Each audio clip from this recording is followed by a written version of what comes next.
Hi, I'm Monroe Anderson. Joining us today is broadcasting icon and free-spirited journalist Studs Terkel. His new book is called Coming of Age, the story of our century by those who have lived it. For more than 40 years, Studs has been heard on WFMT Radio's daily talk show, appropriately named The Studs Terkel Show. Studs, welcome to Common Ground. Thank you, Monroe. And I would be remiss at this point not to ask you about O.J. Simpson. He was found not guilty a few days ago. What do you think? Well, I'll try not to think of it, but it's unavoidable. See, I don't think so much of the O.J. Simpson case as something else. There's a double standard here, but I have to digress for a moment. This is the best persuasive argument for the abolition of capital punishment. Let me explain this. If O.J. were poor and black, and or for that matter, poor and white, but certainly if you're poor and black and anonymous and unknown, he would be sitting in death row this evening.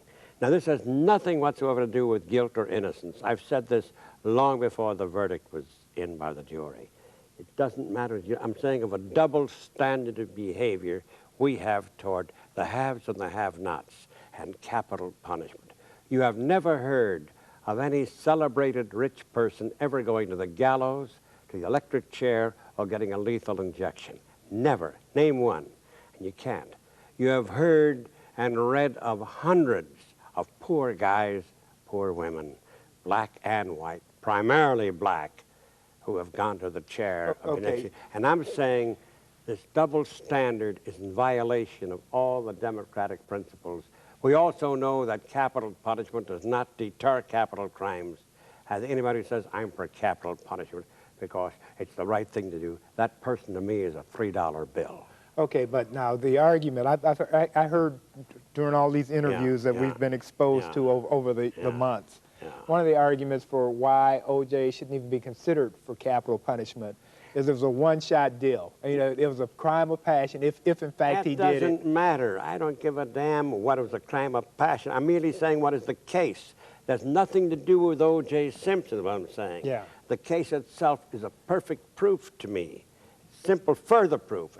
They're far better cases, I'm sure, that capital punishment is as phony as a $3 bill. It does not deter capital crimes. It makes us feel good. Now, I understand a family feeling distraught and horrendous when a dear one has been killed in a heinous crime. They want to get that person and garrote him. I understand that feeling.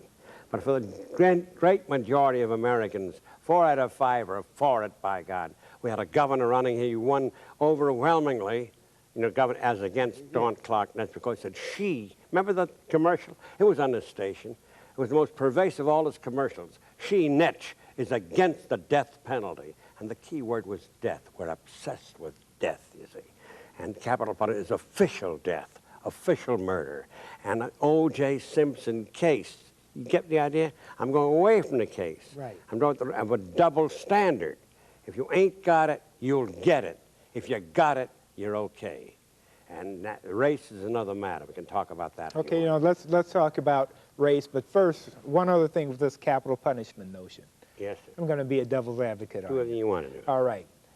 If you are an O.J. Simpson or some other person of wealth and stature in the society, and you kill someone, crime of passion or something, and you are exposed and you have this great fall from grace, you're no longer a person of stature, you spend most of your fortune trying to beat the case, then isn't that enough punishment? Whereas if you're a poor person, I tell you, I'm devil's advocate on you. Well, you're a poor person, and you don't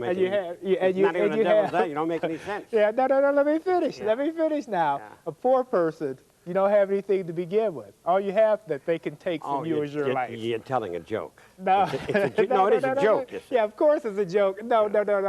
I'm being a devil's advocate. Yeah. Well, I can't answer your question because I can't take it seriously. You see, I mean, he gave up the sacrifice. Oh, that Dover. You got to be kidding me. He's got the money. See, I'm not. See, again, we're getting back to the case literally. Yeah. I want to go beyond No, O.J. but I'm in the talking case. about in Yeah. this society, when they argue that Yeah.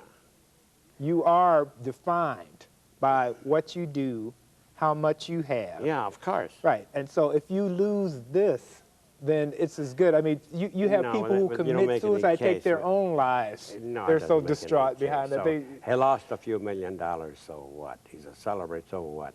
We're talking about something called murder of two other people. Again, I want to get away from the... I'm sticking with the capital, I'm sticking with haves and have-nots and the two no, I different understand. approaches to justice. Yes, I There's a understand. double-tier system of justice.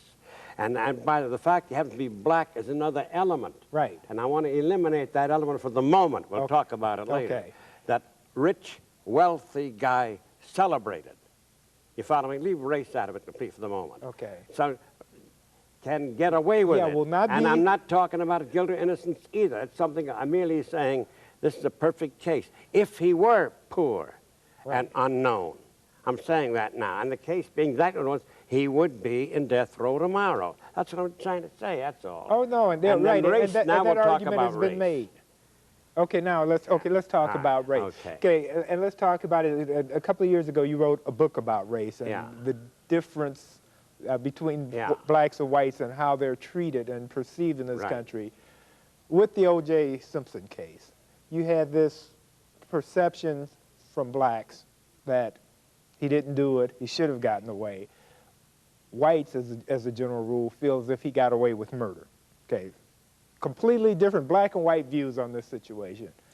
No. Complicating that even more is O.J. is a phenomena in the sense that normally if you kill a white person in this country, you get the death penalty or you get life imprisonment, whereas if it's a black person, the crime isn't as great. So you have this anomaly here where you have a black man who's killed two white people or was charged with killing two white people and got away with it completely. I mean, it's unprecedented. No, see, I think the fact that a great many black people are happy he was acquitted, a great many white people are appalled that he was acquitted, merely indicates how deep the feeling is of black people toward their experience with American justice. This is almost a chicken coming home to roost. Do you follow me? How so? Through the years, we know how the black person's been treated. Through the years, in a court. Right. I don't mean just the South, I mean we right. know that. Justice hasn't been just. Well, putting it in mind, we know that.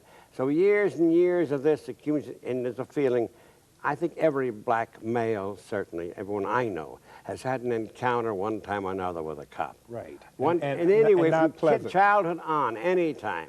Cars stop for no reason in the world. We know that's been the... Well, this adds up to a feeling about that guy, to a feeling about American justice.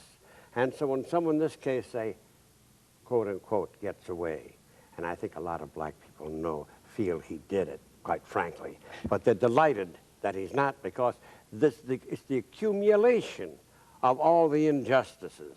And this is a way, by God, you follow? Yes. So I think am I right or wrong? You are African American. Yes, right. No, I think that when the Furman element was entered into the case, that's exactly what happened. It reminded, particularly 9 members on that jury, of how unfair this society was, how the judicial system was unfair, and they focused on that and not on the individuals. They didn't even need Furman. Furman, of course, naturally italicized the point in a very grotesque way.